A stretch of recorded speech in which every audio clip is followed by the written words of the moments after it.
नमस्कार साथियों। नमस्कार सभी दोस्तों को, सभी श्रोताओं को, सभी दर्शकों को नारायण की सुनो चैनल की तरफ से।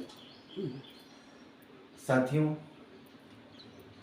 जैसा कि एक बहुत बड़ा महापर्व का उपलक्ष्य आया हुआ है, लोकसभा चुनाव, भारत सरकार, राष्ट्रीय स्तर, ऑन द नेशनल लेवल।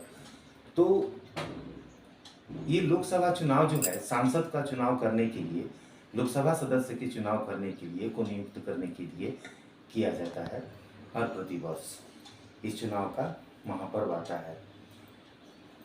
इस चुनाव में न्यूनतम नहीं बल्कि अधिकतम खर्च रहता है। खर्च का दायरा 20,000 25,000 करोड़ रुपए पार कर जाता है आज के महंगाई के हिसाब से, बजट के हिसाब से। और ये सारे पैसे जो है कि नहीं, ईडी वाले छापा मारते हैं, मंत्रियों को पकड़ते हैं, सांसदों को पकड़ते हैं, या विभिन्न जगहों से चंदा मांग करके, चाहे अपने भी बजट से लगा करके, अपने भी खाते से लगा करके सांसद, प्रतिनिधि, सांसद, सदस्य विभिन्न तरीके से जो है कि अपनी सुविधा को व्यवस्थित करते हैं। तो चलिए, तो हो गया कि क्या है, व्हाट इज दिस।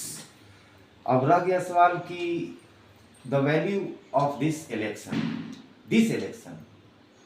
तो वैल्यू मतलब महत्व, जहाँ तक मैं कहना चाहूँगा आपको, सभी जानते हैं कि वैल्यू मतलब महत्व। मैं क्या बताऊँगा आपको, तो वैल्यू का मतलब महत्व ये है। तो इस सांसद को जो आप चुनते हैं, हम चुनते हैं, ये क्या है? ये प्रधानमंत्री बनाने वाले व्यक्ति हैं।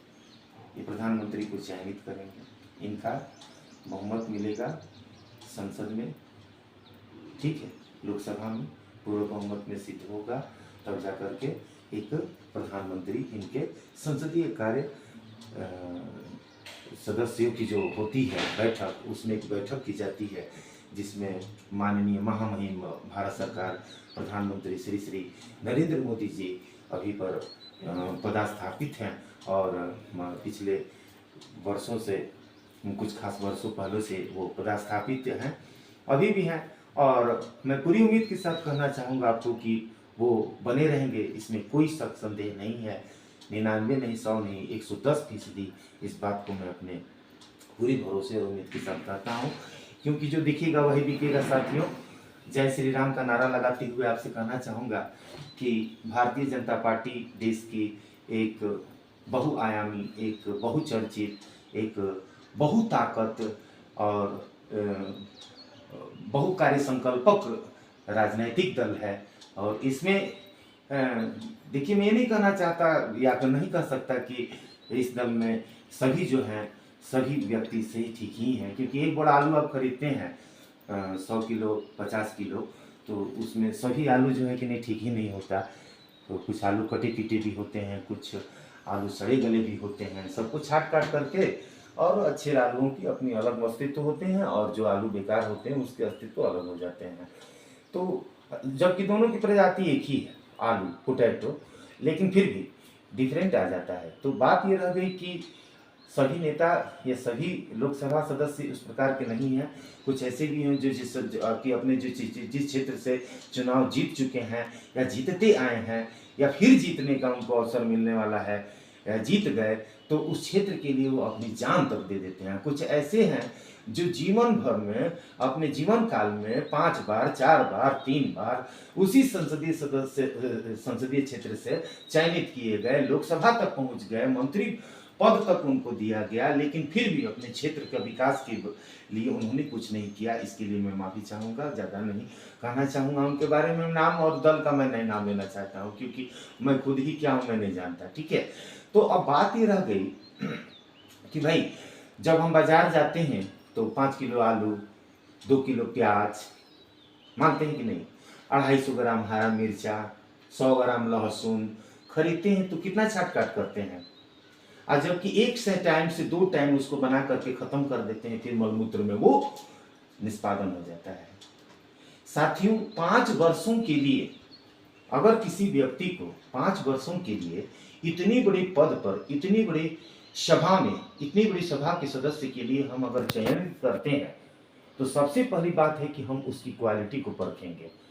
हम दल को पर नहीं जाएंगे, हम राजनीतिक दल पर नहीं जाएंगे, हम व्यक्ति विशेष पर जाएंगे कि इस व्यक्ति विशेष की विशेषता क्या है, इसकी रॉयल्टी क्या है, इसकी मोरालिटी क्या है, समाज में इसका क्या इमेज है, क्या प्रेस्टीज है इसकी अपनी पर्सनल, समझे आप। अब मान लीजिए आज के डेट में तो हम अक्सर देखते हैं कि अगर प्रसिद्ध नेता बनना है तो पहले, मतलब ये नहीं कहेंगे कि सभी व्यक्ति ऐसे हैं, 98% तो हो ही गए हैं, इसमें कोई शक संदेह नहीं है। 2% ही सिर्फ दिन में दिया लेकर के खोजेंगे तो मिलेंगे, नो डाउट, आप देख भी सकते हैं और खोज भी सकते हैं, हम भी खोजते हैं, हमें तो भी ऐसी बात नहीं है।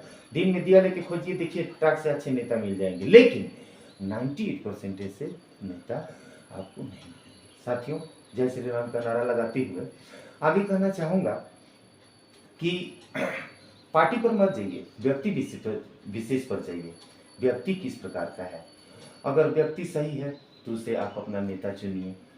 नेता चुनेंगे तो उसका दल मजबूत होगा, उसकी पार्टी स्ट्रांग होगी, तो जो है कि नहीं, उसकी सरकार गठित होगी, उसकी सरकार बनेगी, शपथ ग्रहण दी जाएगी और वो 5 वर्षों के लिए नियुक्त होकर के अपने पद पर पदस्थापित होकर के अपने कार्यों को कार्यान्वित करेगा। लेकिन नेता चुनेंगे तो कैसा नेता चुनेंगे भाई? तो जब हम आप पैसा लगाते हैं सब्जी खरीदने के लिए, इतनी छाँट काट करते हैं, 2 टाइम 1 टाइम वो सब्जी खाने के बाद मलमूत्र में विभक्त हो जाती है, तो कहने का मतलब है कि 5 साल के लिए महाराज सोचिए, हम लोग किसी को आदमी को चुनेंगे बैठाने के लिए, अपना धूप में जल करके, पानी में भीग करके, दूर दराज जा करके, रिस्क लेकर के, जान हथेली पर लेकर के अपना बहुमूल्य वोट देंगे, तो गलत आदमी को चुनेंगे? हरगिज नहीं चुनेंगे, कतई नहीं चुनेंगे। आप अपने मत के अधिकारी खुद हैं, स्वयं हैं, हम अपने मत के अधिकारी खुद हैं, स्वयं हैं, तो हम अपने मत के अधिकार को क्यों फिजूल खर्च करेंगे भाई? हाँ, 5 रुपये का चाय यहाँ पर कोई अगर आपका अनचिन है तो नहीं पिलाएगा, मैं आपको बता रहा हूँ। आप 5 साल के लिए एक बेकार कचड़ा आदमी को, नक्सली को, आतंकवादी को, जाति भेद फैलाने वाले को, हाँ, जातिवाद फैलाने वाले को, ठीक है, घोटाला घपला में पकड़े जाने वाले को, 4-5 बार जेल का सफर करके आने वाले को नियुक्त करके और 5 वर्षों के लिए उसको आप बैठा दीजिएगा और दामाद से ज्यादा, मेहमान जी से ज्यादा उसको इज्जत दीजिएगा। सिर पे बैठा रहेगा, कुछ करेगा नहीं, काली गाड़ी में बैठ करके शीशा काला लगा खींच देगा, उसके बाद आप उधर वो इधर, वो इधर आप उधर, काले शीशे के बीच में वो आपको देख रहा है लेकिन आप उसको नहीं देख रहे हैं। वो देख रहा है कि ये अगला हमको वोट दिया था लेकिन मैं इसको देख रहा हूँ, ये मुझे नहीं देख रहा है, तो मैं इसकी ज़रूरतों को पूरा नहीं करूँगा। गाड़ी आगे बढ़ाओ, driver speed please, speed please. तो इन्हीं शब्दों के साथ मैं अपने शब्दों को विराम देना चाहूँगा। अपने मुखार बिंदु से जो कुछ भी मैंने कहा और जो कुछ भी मैंने आप सभी के बीच में संज्ञान रखा, अगर एक बालक होने के नाते असत्य बोला हूँ, कड़वा बोला हूँ, कठोर बोला हूँ और अनुचित बोला हूँ, तो नादान और अनाड़ी समझ करके क्षमा हेतु याचना करता हूँ, क्षमा कर दीजिएगा। लेकिन जय श्री राम का नारा लगाते हुए एक बार जरूर कहूँगा कि पार्टी पर मत जाइएगा, व्यक्ति पे जाइएगा, उसकी विशेषता पे जाइएगा। व्यक्ति पर भी नहीं, व्यक्ति की विशेषता पर जाइएगा। अगर आप व्यक्ति की विशेषता पे जाते हैं, पार्टी पर नहीं जाते हैं, दल पर नहीं जाते हैं, क्योंकि देखिए मैं आपको बताऊँ, जाते जाते एक चीज़ मैं आपको बता दूँ, कैमरे से जाते जाते एक चीज़ पर बता दूँ।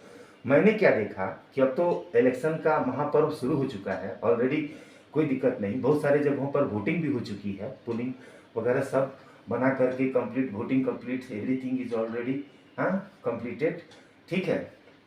तो अब रह गया सवाल कि भाई अब बाकी क्या रह गया, जहाँ जहाँ वोट गिरना है, वोटिंग होनी है, वो चीज़ बाकी रह गया, वही संपूर्ण हो जाएगा, उसमें भी कोई शक संदेह नहीं।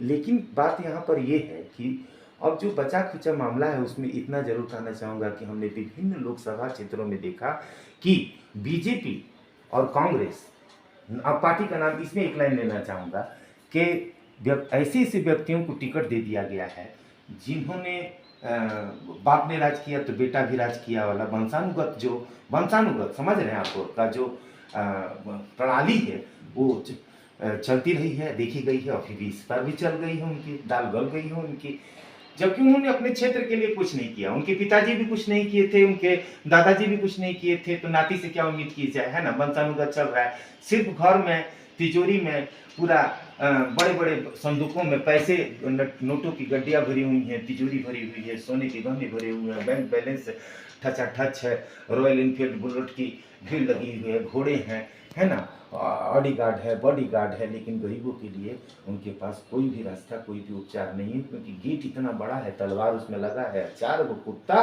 दांत लगा एकदम बड़ा बड़ा वाला जीभ निकाल करके खड़ा है। जय श्री राम। धन्यवाद नारायण किशोर चैनल की तरफ से सभी सहयोगियों साथियों को धन्यवाद। बीजेपी पर एक बार जरूर ध्यान दीजिएगा। जय श्री राम। कमल निशान मेरा निशान।